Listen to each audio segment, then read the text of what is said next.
Salut, on va apprendre ensemble à enregistrer de l'audio comme un pro dans Reaper. Faut d'abord un peu se pencher sur les branchements, parce qu'il y a différents types de connexions dans le monde de l'audio. Si tu veux enregistrer au travers d'un micro, il va te falloir un câble XLR pour relier ton micro à un préampli de ton interface. Si ton micro est statique, oublie pas d'activer le 48 volts. Si tu enregistres la sortie d'un hardware, là, il vaut mieux passer par du niveau ligne en utilisant un jack que tu vas brancher en line-in dans ton interface. Si tu enregistres un instrument en direct, comme une guitare électrique ou une basse, tu dois utiliser une entrée jack qui permet de la haute impédance, appelée autrement IZ. Si tu n'as pas de telles entrées lignes ou instruments sur ton interface, alors tu dois passer par un boîtier DI qui va transformer ton signal en niveau micro. Pour ton retour, si tu enregistres via un micro, il est préférable d'utiliser un casque afin d'éviter d'entendre ton mix retour dans ton micro. T'es prêt ? On va aller dans les Project Settings et on va spécifier un dossier où nos fichiers vont être enregistrés. On va spécifier également l'enregistrement en 24 bits et en 48 kHz et une timebase en time. On va ensuite sauver notre projet.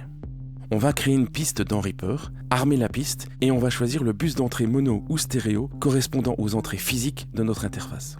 Si tu veux enregistrer avec plus d'entrées, crée autant de pistes que nécessaire et assigne les entrées en fonction. Si tu enregistres en multipiste, je te conseille fortement d'ouvrir les paramètres de groupe via Shift plus G après sélection des pistes solidaires et d'activer le Lead Follow sur l'édition et l'armement des pistes en différents groupes.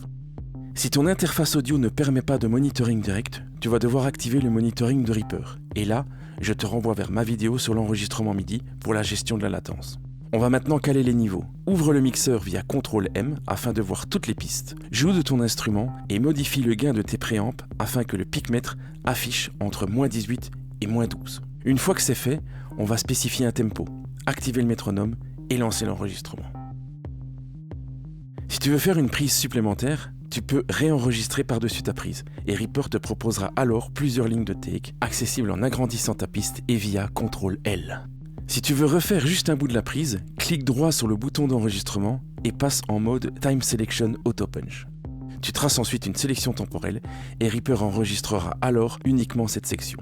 Tu peux aussi t'aider du pré-roll ou du count-in dans cette technique en les activant via le clic droit sur le bouton du métronome.